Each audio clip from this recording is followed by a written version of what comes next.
في رمضان متى أفطر؟ إذا ارتفع ولا انخفض؟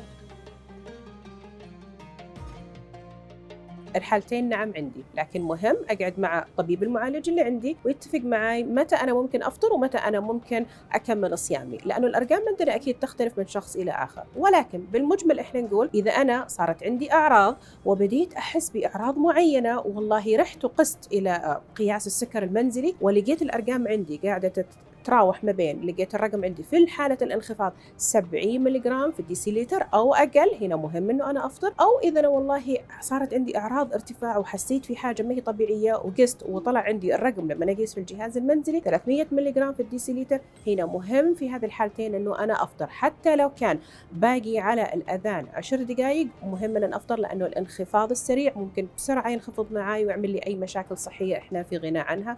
ورمضانكم كريم.